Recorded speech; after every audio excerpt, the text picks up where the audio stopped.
आत्मा भोग में डूबकर उसकी आदी बन जाती है, एडिक्टेड बन जाती है, और वही फिर पहचान। यह स्मृति कि मैं कौन हूं और मेरा वास्तविक स्वरूप क्या है, यही अध्यात्म है। यही जान लेना कि ये जो पहचान मैंने बनाई है वो अत्यधिक झूठी है, बनावटी है, धोखा देने वाली है, और वो मैं हूं ही नहीं। मैं वो हूं जो अनादि, आदि, मध्य और अंत तीनों ही अवस्थाओं में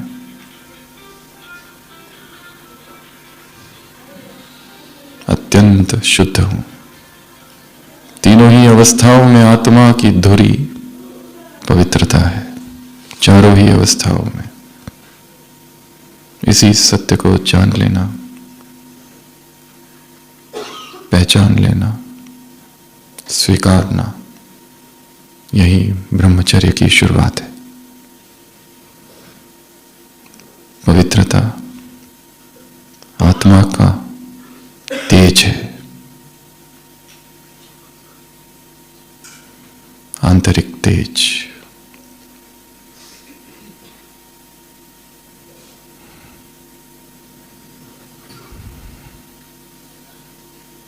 एक विद्यालय में अचानक एक निरीक्षक आ जाता है, inspector, surprise visit, surprise inspection के लिए, और सभी बच्चों से कहता है, एक कक्षा में जाकर शिक्षक वहां खड़े हैं और कहता है, बच्चों मैं तुम्हारी परीक्षा लेने आया हूं।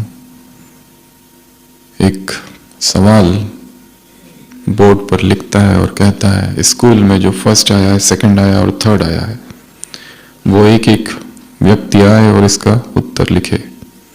एक बच्चा जो स्कूल में फर्स्ट आया था वो आता है, उत्तर लिखता है। फिर थोड़ी देर बाद जो सेकंड आया था वो उत्तर लिखता है।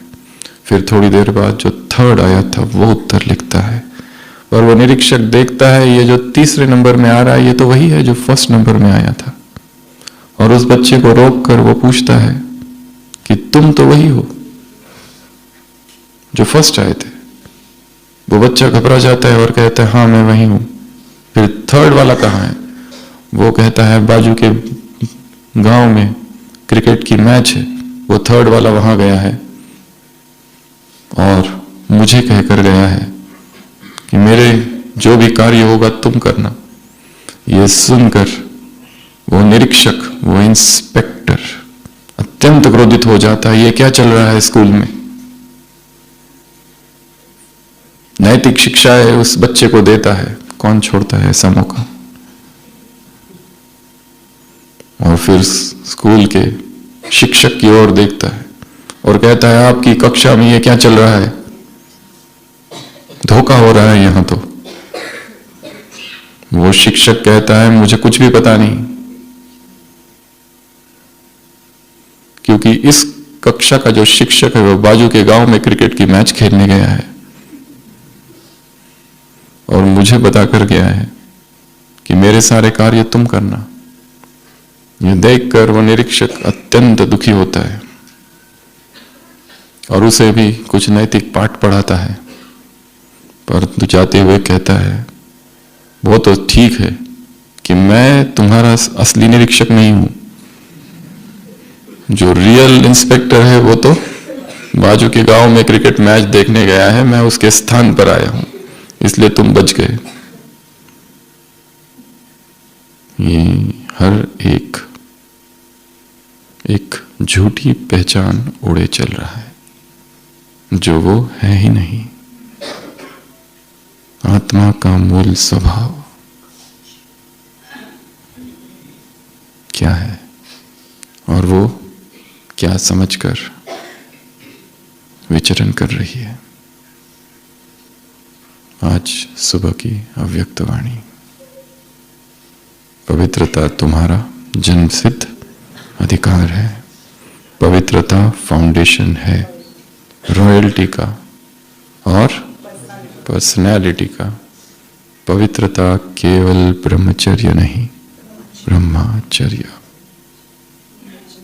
तो आज की अव्यक्त मुरली में बाबा ने क्या क्या कहा, पहले आप बताएंगे और फिर हम उस मुरली की गहरी गहरी परतें खोलेंगे और कुछ डीप गहरी चर्चा करेंगे। तो क्या कहा बाबा ने? अनादि आदि मध्यांत पवित्र और तिष्ठि वृत्ति कृति, और पीछे से माता है। क्या कहा आज बाबा ने? ना देना है ना लेना है, क्या? दुख। अच्छा, और क्या? सहन करना है। कब तक? कब तक? वो तो बताया नहीं। और क्या कहा?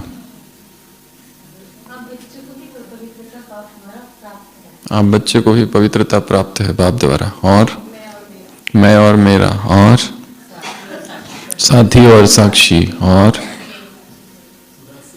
उदासी और खुशी गायब। किसकी निशानी है?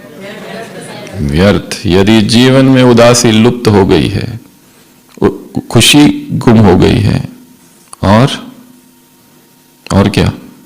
मन उदास है, तो जरूर कहीं ना कहीं व्यर्थ ने डेरा डाल रखा है।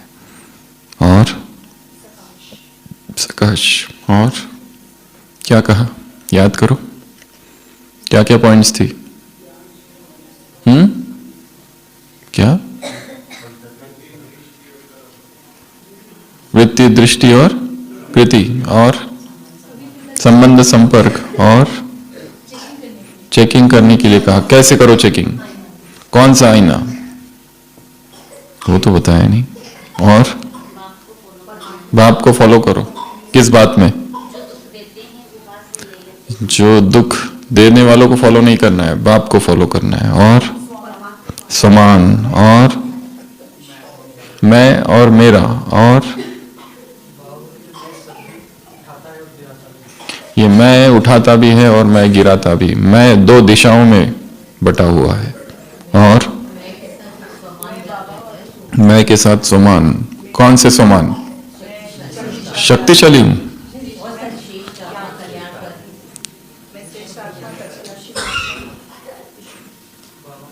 और अचानक और एवर रेडी, दो शब्द।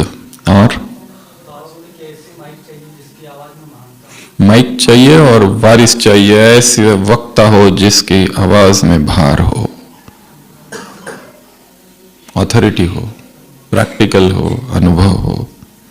और प्यूरिटी की निशानी ताज। और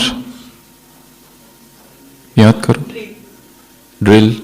और परमात्मा पढ़ाई, पारना, प्यार। और तुम्हारे जैसा पवित्र कोई नहीं है। तुमने पवित्रता को अपनाया है। क्या किया है? अपनाया है, स्वीकार किया है। और विधि पूर्वक पूजा। और बार बार बाबा कहने से नहीं, मेरा बाबा कहने से। और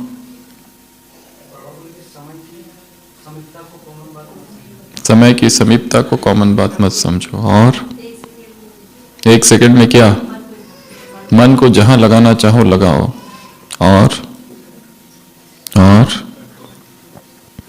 कंट्रोलिंग पावर, नियंत्रण। मन पवित्र हो, नियंत्रित हो और एकाग्र हो। ये तीन मुख्य बातें हैं मुरली से। मन निर्मल, मन एकाग्र और मन नियंत्रण में हो, तब स्वयं सकाश फैलेगी। और साथी, साक्षी, माइक, वारिस, अचानक, एवर रेडी। और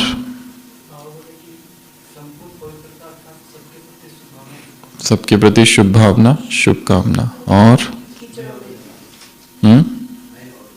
मैं मेरा हो गया। और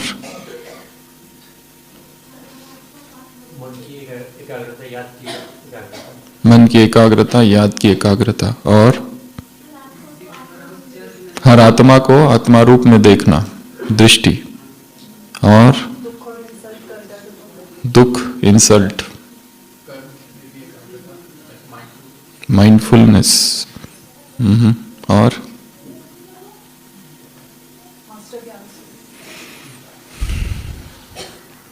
स्मृति में बहुत सी बातें हैं। प्यूरिटी, पांचों क्षेत्र में प्यूरिटी, मन, वचन, कर्म, संबंध, संपर्क। प्यूरिटी की परख, दृष्टि, वृत्ति, कृति। वृत्ति में क्या?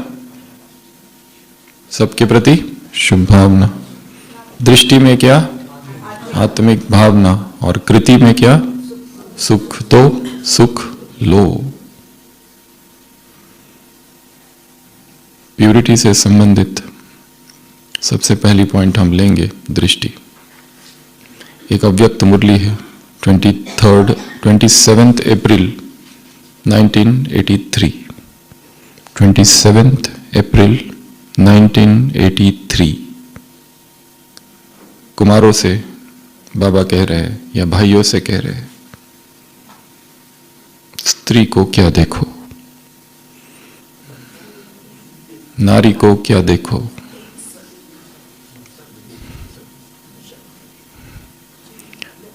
बहन है, माता है, ईश्वरीय बहन है, निमित्त सेवाधारी टीचर है।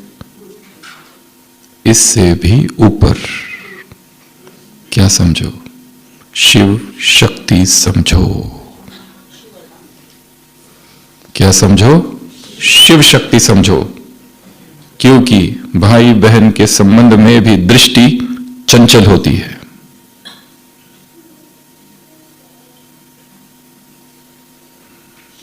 तो दृष्टि को परिवर्तित करना है। क्या क्या समझेंगे? पहला आत्मा, दूसरा भाई,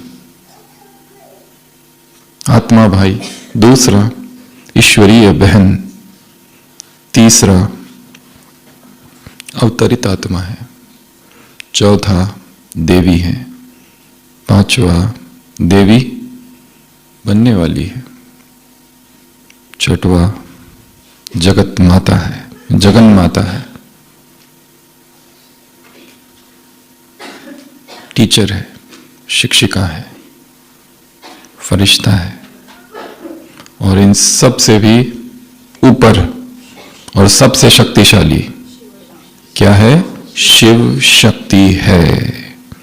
शिव की अर्धांगिनी है, शिव की शक्ति है, शक्ति रूप है। इसी एक का अभ्यास करना है। कौन सा अभ्यास? ये सब कौन है? शिव शक्तियां है। या देवी सर्वभूतेषु शक्ति रूपेण संस्थिता। साक्षात शिव की शक्ति प्रकट हुई है, तो संपर्क में और संबंध में विकार उत्पन्न नहीं होगा। वो जो शिव है उसकी ये पत्नियां हैं, मतलब मैरिड है।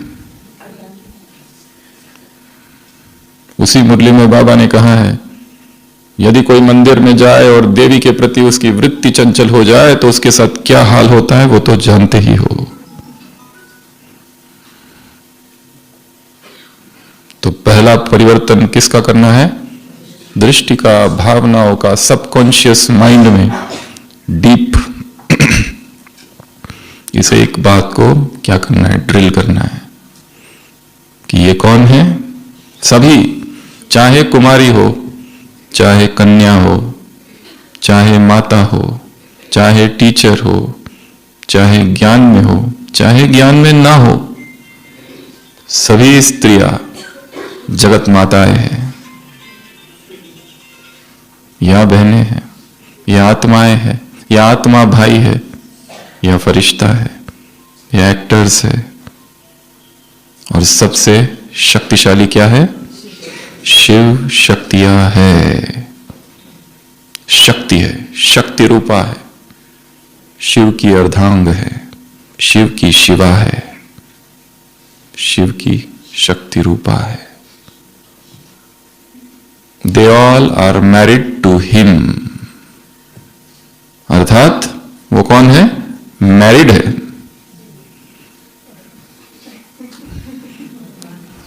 अब मैरिड के साथ फ्रेंडशिप करोगे तो ऊपर उसका हस्बैंड बैठा है, उसका हस्बैंड ऊपर है, वो भले भूली है अपने हस्बैंड को ऊपर, हस्बैंड को पता है ये मेरी वाइफ है। अब देख लो, सभी कुमार, सभी भाई, सभी अदर कुमार। तो सबसे पहला परिवर्तन जो रात को सोते समय और उठते ही जब मन और मन की भूमि उर्वर होती है, उपजाऊ होती है, तब ये संकल्प भीतर डालना है कि 100 जो आत्माएं हैं या बहनें हैं उनके प्रति तो वही भाव है या न्यूट्रल भाव है, पर 1 या 2 के प्रति कुछ और है। तो काम केवल उन 2 के प्रति करना है, उन 3 के प्रति करना है, उस 1 के प्रति करना है। उस भाव को चेंज। हाँ, कहीं आ सकती है तो कहीं घृणा भी है किसी के प्रति, नफरत भी है किसी के प्रति, उसको भी बदलना है। किसी के प्रति ईर्ष्या भी है कि ये मुझसे आगे क्यों जाती है, वो भी हो सकता है। तो एक तरफ ईर्ष्या, एक तरफ द्वेष, एक तरफ नफरत, और दूसरी तरफ अत्यंत लगाव, अत्यंत आसक्ति, अत्यंत पॉजिटिव नेचर। या फिर बहन के प्रति आसक्ति, ये मेरी बहन है, ये मेरी दोस्त है। इन सबको क्या करना है? चेंज। शिव शक्ति है, दैट्स इट। उसी मुरली में आगे बहनों के लिए बाबा ने कहा, इनको क्या समझो अब। 27 अप्रैल 1983 अव्यक्त मुरली, उसी मुरली में आगे की लाइन, इनको क्या समझो। तो क्या समझेंगे बहनें इन सब भाइयों को? दोस्त, स्पेशल, स्पेशल ब्रदर, स्पेशल टोली, स्पेशल राखी। वो सबसे पहले एक आत्मा है, अवतरित आत्मा है, भाई है, छोटा भाई, बड़ा भाई, जो भी। क्या बनने वाला है? देव। कौन है? फरिश्ता। कौन है? पांडव। कौन है? कुमार। कौन है? सनत कुमार, तपस्वी है। कौन है?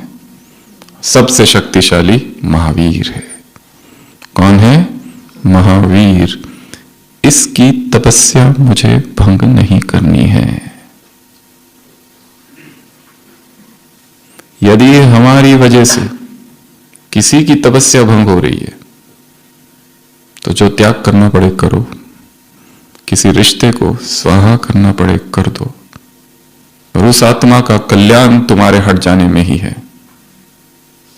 क्योंकि पुरुष के लिए सबसे बड़ी माया स्त्री है, ऐसा शास्त्रों में और एक साकार मुरली में भी लिखा हुआ था।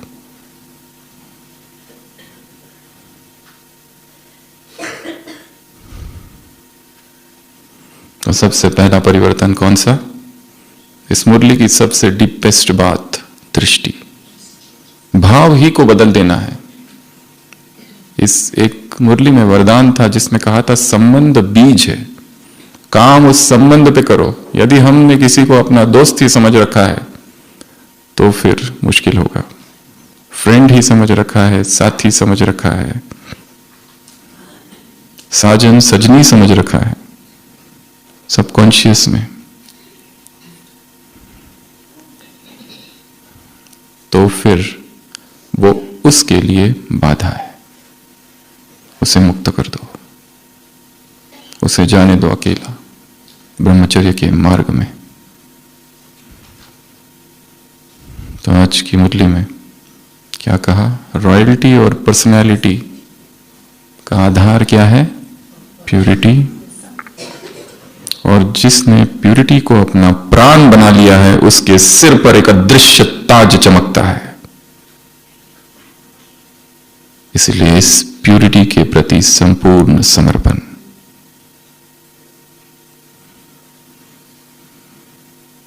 सन्यासियों के लिए भी असंभव रहा है और तुम्हारे लिए वो सहज है। बाबा ने याद दिलाया, जब तुम परम धाम में थे, अविरल प्रकाश में डूबे हुए थे, एक तेजस्वी प्रकाश तुम थे। वो मेरा स्वरूप, देवत्व का प्रकाश मेरा प्रकाश है।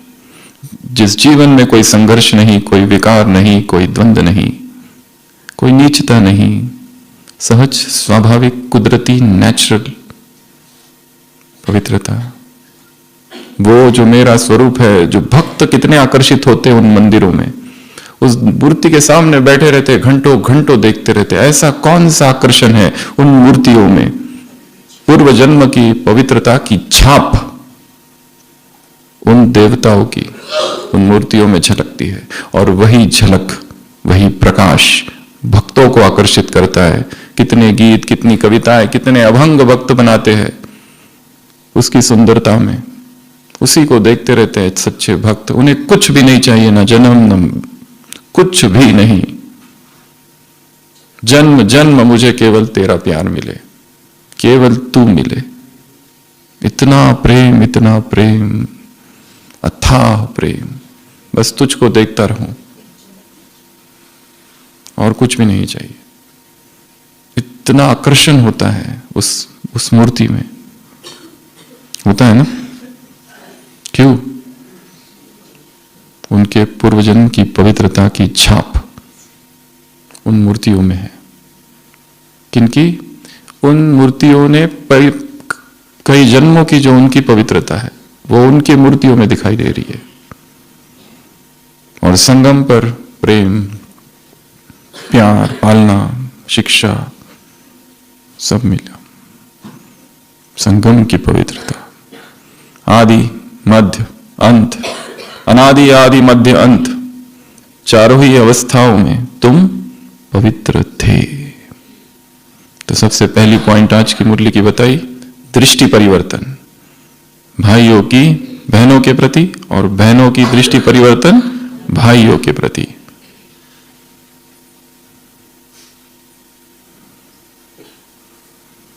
सनत कुमार कितने तपस्वी थे। वो किसका प्रतीक है? कुमारों का। कुमार, सनत कुमार छोटे ही दिखाते हैं, 5 वर्ष के हमेशा, अर्थात निर्विकारी।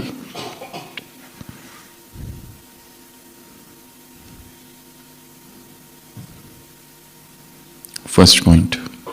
सेकंड, बाबा ने कहा दृष्टि, वृत्ति और कृति में दुख न लेना। दुख देना भी गलती है तो दुख लेना भी गलती है। दुख देना भी पाप है तो दुख लेना भी पाप है। दुख देना विकार है तो दुख लेना भी विकार ही है। दुखी हो जाना, क्यों दुखी हो गए? किसी ने कुछ कहा, किसी ने इंसल्ट किया, किसी ने दुख दिया। यह दुख धाम है, या दुख नहीं देंगे तो क्या देंगे?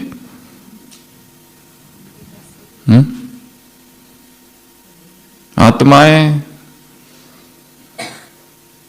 बहुत नीचता की अवस्था में है, गिर गई है नीचे।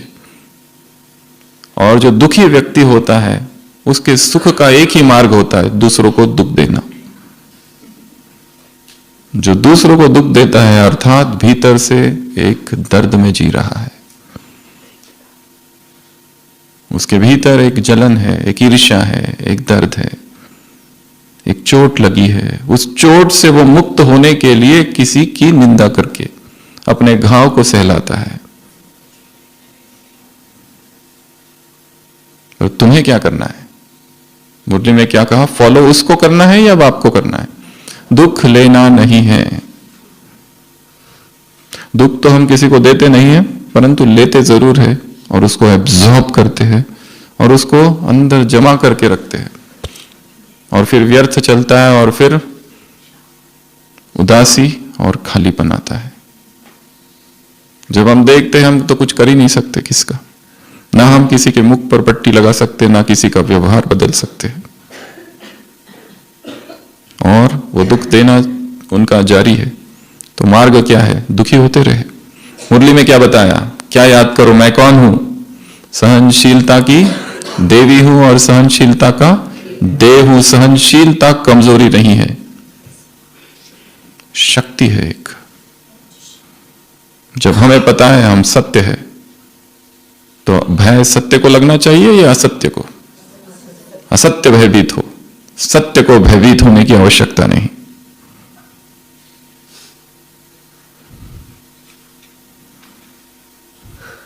दुख लेना ही नहीं है। दुख ले रहे हैं अर्थात समर्पण अधूरा है। एक व्यक्ति ट्रेन से गुजर रहा है और उसने अपने सिर पर एक अपनी बैग रखी है। उसके आसपास जो लोग बैठे हैं वो उससे कहते हैं ये क्या मजाक है, तुम अब ट्रेन में बैठ गए हो, सामान नीचे रखो। वो कहता है ट्रेन ऑलरेडी इतनी लदी हुई है सामानों से, मैं और सामान नीचे रखकर ट्रेन का भार नहीं बढ़ाना चाहता। वो लोगों को हंसी आती है उसके ऊपर और कहते हैं कैसे मूर्ख हो तुम, चाहे तुम सामान नीचे रखो या सिर पे रखो, उससे कोई फर्क नहीं पड़ता। वो व्यक्ति कहता है पर यह आदत तो मैंने तुम्ही से सीखी है, ये संसार भी तो ट्रेन है और उसको चलाने वाला वो है, और तुम जो अपने सिर पर सामान लिए जा रहे हो वो क्या है फिर? वही सोई जो राम रचि राखा, वही सब कुछ करा रहा है। तो तुम ये कर्ता भाव लेके जो घूम रहे हो ये भी तो वैसा ही है, ये मैंने तुमसे ही सीखा है। और फिर वो व्यक्ति अपना सामान नीचे रखता है और सामान के ऊपर बैठ जाता है।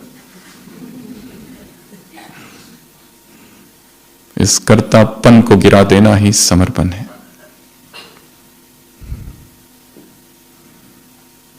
हम निमित्त मात्र है। कठपुतली अभी आया था ना साकार मुरली में।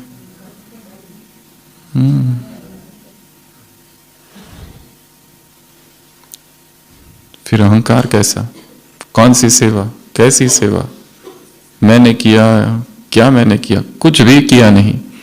जो हो रहा है स्वतः हो रहा है, अपने आप हो रहा है। किस बात का मुझे अहंकार? जिन्हें ज्ञान में आना था वो आ गए, जिन्हें तीव्र पुरुषार्थी बनना था उन्हें बनना ही है। अपने आप हो रहा है, मैं कुछ नहीं कर रहा।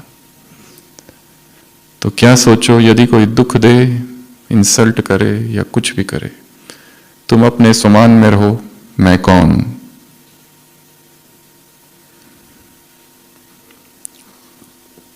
तख्त नशीन, श्रेष्ठ आत्मा, और तीसरा क्या बताया? विश्व कल्याणी आत्मा। कोई भी समान लो, उस समान में स्थित रहो। ये मैं गिराने वाला भी है और उठाने वाला भी है, ये मैं अहंकार का भी है। तो इस मैं की दूसरी दिशा कौन सी है? स्वाभिमान, समान। चिंतन करो बैठकर। जैसे तुमने मेरा बाबा का चिंतन करके उसे हमेशा मेरा बाबा कह रखा है, वैसे मैं के साथ भी समान को जोड़ो। तो जो जिसको कहना है, जो जिसको बोलना है, जो जिसको व्यवहार करना है, वो स्वतंत्र है। पर हम भी स्वतंत्र है, क्या लेना है, क्या नहीं लेना है।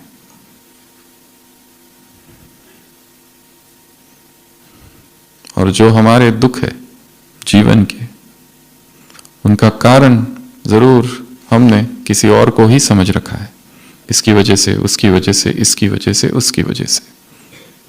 वास्तव में उनका कोई दोष नहीं। हर आत्मा में जो रिकॉर्डिंग है, जो शूटिंग हो रही है अपने आप, वो भी परवशी है। जन्म जन्म के हिसाब चुकते हो रहे हैं, अधूरी कहानियां पूरी हो रही है।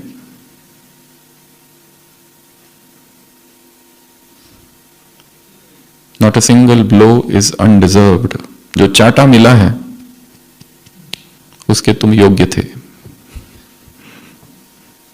तुमने ही गाल को तैयार किया था।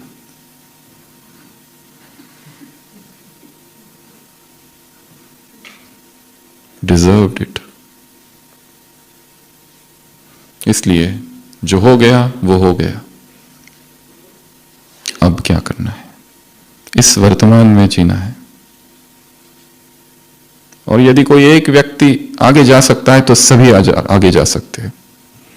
अंग्रेजी में एक बहुत ही अद्भुत शब्द है सिंक्रोनिसिटी, जिसको सामान्य भाषा में सिंक कहते हैं। सिंक होना चाहिए। कार्ल गस्टाव जुंग, ये साइकेट्री में बहुत बड़ा नाम है। साइकेट्री के जो फादर है, सिगमंड फ्राइड का ही वो शिष्य था। और वो और उसका मित्र एक दिन एक महल में जाते, बहुत पुराना प्राचीन महल, और उस महल में कार्ल गस्टाव जुंग देखता है एक दीवार पर 2 घड़ियां हैं, वॉल क्लॉक। और वो घड़ियों की विशेषता ये थी कि दोनों घड़ियां एक ही समय दिखाती है हमेशा।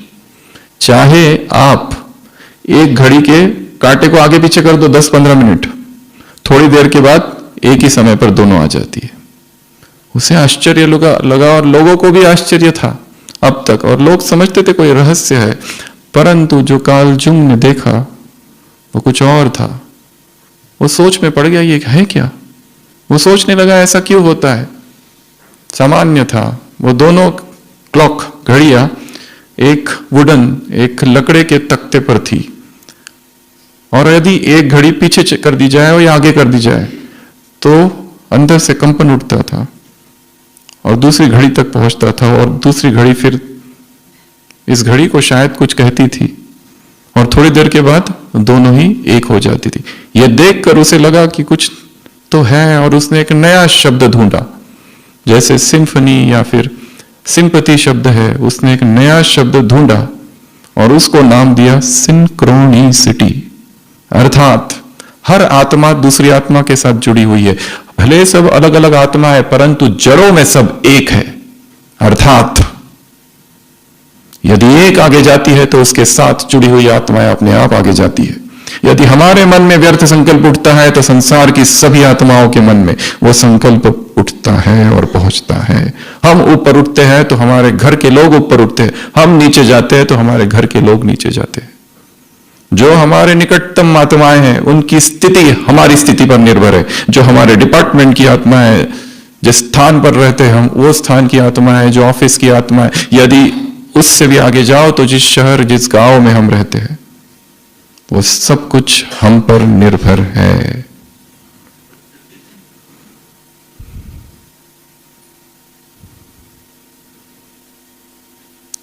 यदि सेवा केंद्र का कोई एक व्यक्ति बदलता है तो पूरे केंद्र की ऊर्जा बदल जाएगी। ओनली वन सिंक्रोनिसिटी, सिंक, सब जुड़े हुए हैं। इसलिए हमें दूसरों का कुछ करना ही नहीं है। करना किसका है? स्वयं का। हम ऊपर तो संसार ऊपर, हम नीचे तो सब नीचे।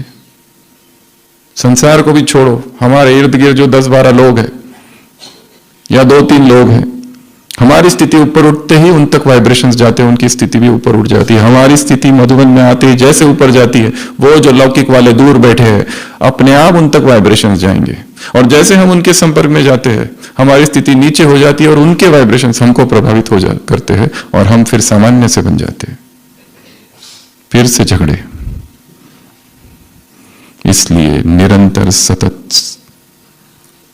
Round the clock consistent ECG का एक रिदम होता है आईसीयू में, जो रिदम आने के बाद यदि शॉक नहीं किया या शॉक करने के बाद भी रिजल्ट इज डेथ, वो है ऊपर नीचे, उसको कहते हैं वेंट्रिकुलर फिब्रिलेशन, वीएफ। वीटीवीएफ में पेशेंट चला गया कि फिर बहुत मुश्किल है, शॉक करो, कुछ भी करो, सीपीआर करो, इंजेक्शंस दो, बहुत सारे प्रोटोकॉल बने हुए हैं।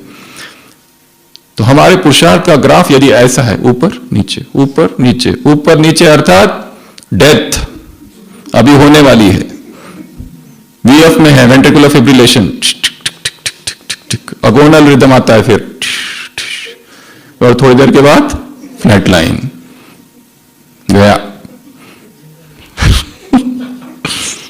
तो जब ये ऐसा पुरुषार्थ चल रहा है, डीसी शॉक की आवश्यकता होती है। ऐसे शॉक लगता है पेशेंट को, वो बेहोश रहता है, पर कोई बचते कोई नहीं बचते। तो देखो पुरुषार्थ का graph steady constant round the clock है, ऐसे ऐसे ऐसे ऐसे जा रहा है, या ऐसे ऐसे ऐसे ऐसे, या फिर बहुत जल्दी ऐसे ऐसे ऐसे। एक ही दिन में सुबह सुबह बहुत ठीक, शाम तक कुछ किसी ने कुछ कह दिया, तुम ये हो तुम वो हो, पूरा नीचे। फिर किसी ने कह दिया नहीं तुम तो बहुत महान योगी तपस्वी हो, एकदम ऊपर, फिर नीचे, फिर ऊपर, फिर नीचे, फिर ऊपर, फिर नीचे, अर्थात डेथ इज वेटिंग। मुरली में कहा है।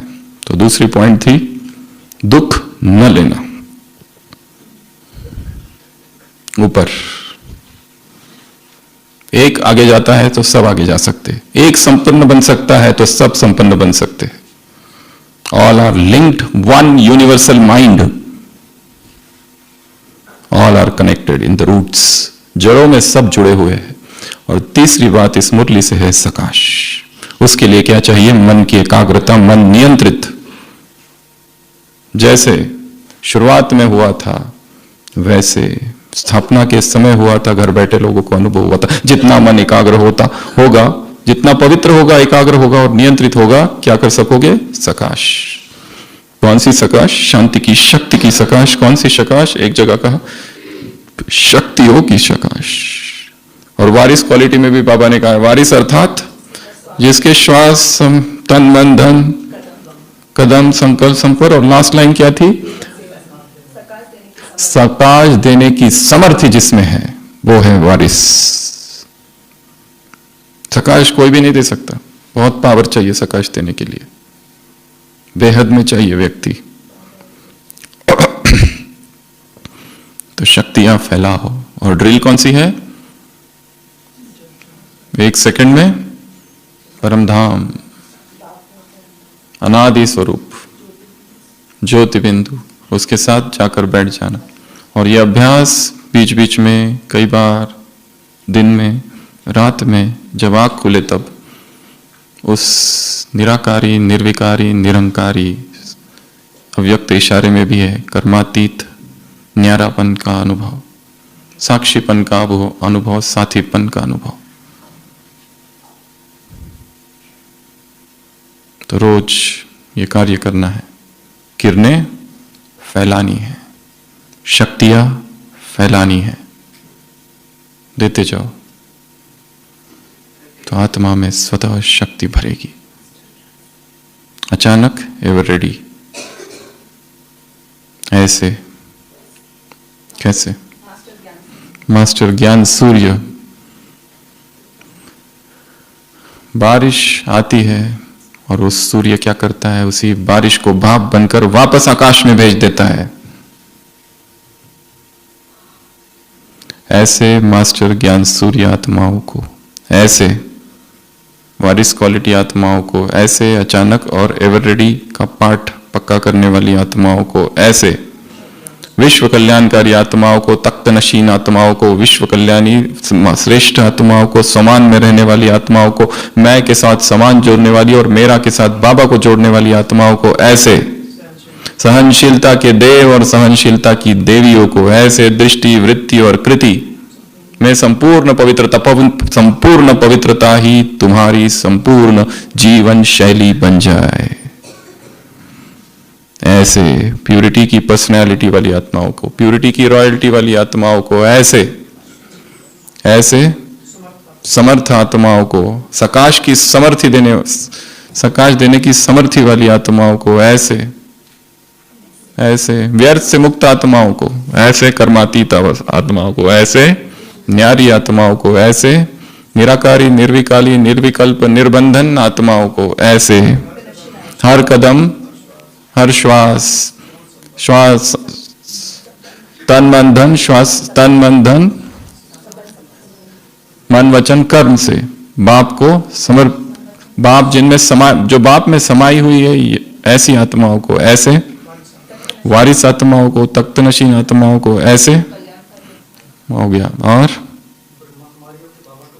ब्रह्मा कुमारियों, क्या बोला, सेवाएं बहुत की, अखबार ये सब बहुत किया, प्रत्यक्ष संस्था को नहीं, बाप को, ये आया है इसको प्रत्यक्ष करना है।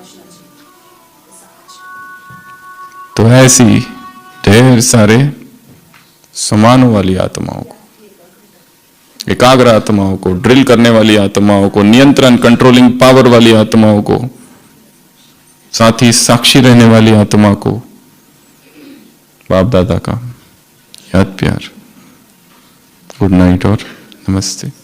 हम रूहानी बच्चों की, रूहानी बाप दादा को याद प्यार, गुड नाइट और नमस्ते। ओम शांति।